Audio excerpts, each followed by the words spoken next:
They told him it would be quick. A clean execution, a sharp blade, one moment, and it would all be over. He had accepted it, not peacefully, not willingly, but he had accepted it, because there was no other option. The sentence had been read, the date had been set, the crowd was already gathering. But as the hours passed, something started to feel wrong. The executioner hadn't arrived. The officials were whispering among themselves, and the man, kneeling in the mud, hands bound behind his back, had no idea that what was about to happen would become one of the most disturbing execution stories ever recorded in medieval history. Imagine this: you've been sentenced to death. There is no appeal, no second chance, no last-minute rescue riding in from the horizon. You are led through narrow streets to a public square, hands bound, head down, future already decided. They place you in position in front of the crowd, and the crowd is already there. Hundreds of people. Merchants who closed their stalls early to get a good view. Mothers with children on their shoulders. Old men who had seen this before and came back anyway. Some are curious, some are excited, some are already smiling. And then, nothing happens. Minutes pass, then an hour. The sun moves slowly across the sky, but you are still there, kneeling in the mud, waiting. Your knees ache, your arms burn from the ropes, your mouth is dry, and every minute that passes feels longer than the one before it. Because in medieval Europe, execution was not a precise science. It was not a system with safeguards and protocols. It depended entirely on one man, the executioner. And today, that man was late. People imagine executioners as powerful, fearless figures, professionals, experts, men who had mastered their role. The reality was very different. Executioners in medieval Europe occupied one of the most contradictory positions in society. They were necessary, officially sanctioned, paid by the state. And yet, they were feared, avoided, socially isolated. In many cities, executioners were forbidden from living inside the city walls. They couldn't eat at the same tables as other citizens. Some weren't allowed to touch food at market stalls. Vendors would refuse to hand items directly to them. Their children carried the stigma. Their wives were avoided. And yet the job had to be done.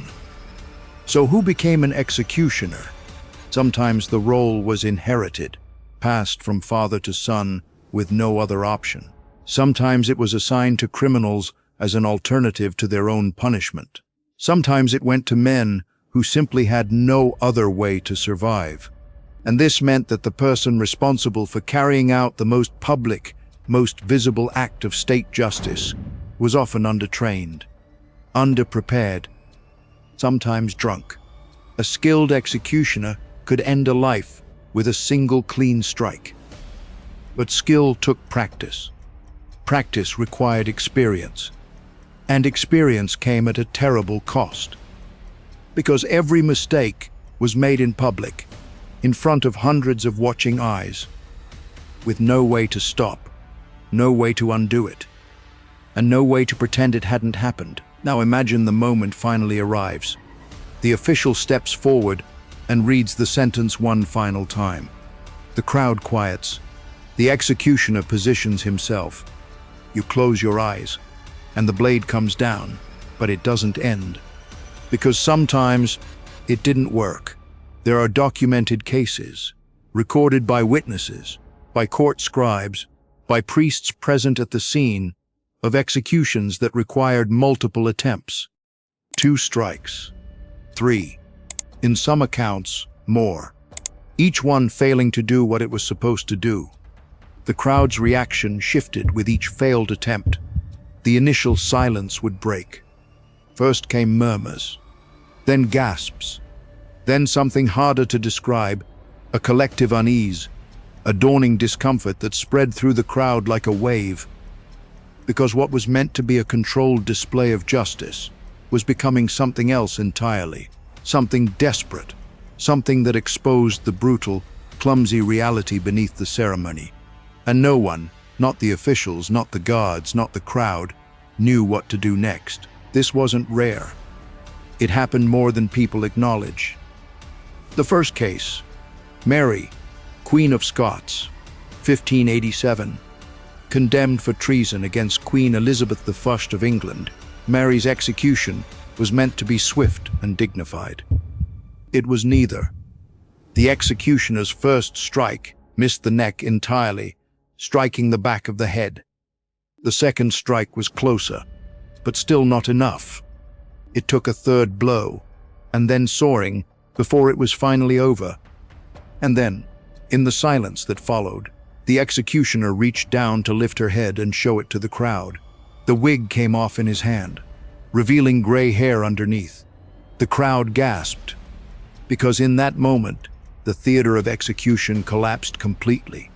What remained wasn't a traitor, wasn't a queen, wasn't a symbol. It was something disturbingly, undeniably human. The second case, Robert Devereux, Earl of Essex of 1601.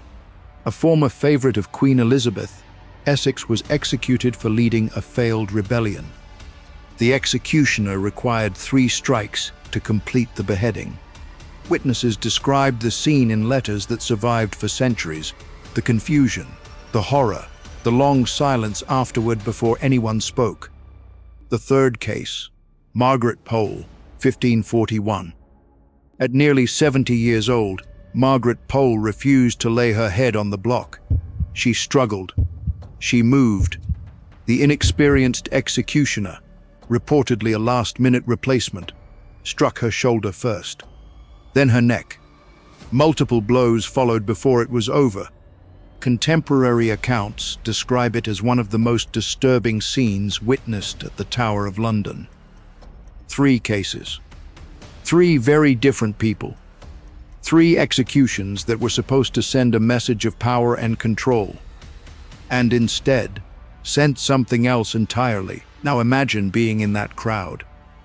You came expecting something quick, something clean, something that confirmed the order of things, that justice was certain and power was absolute.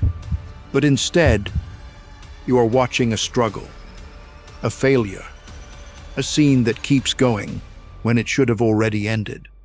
Eyewitness accounts from medieval and early modern executions reveal something historians rarely highlight.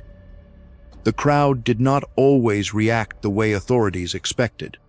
Some people were entertained. Desensitized by years of public punishment, they watched with the same detachment they'd bring to a market performance. But others were not. Some turned away. Some wept. Some left before it was over.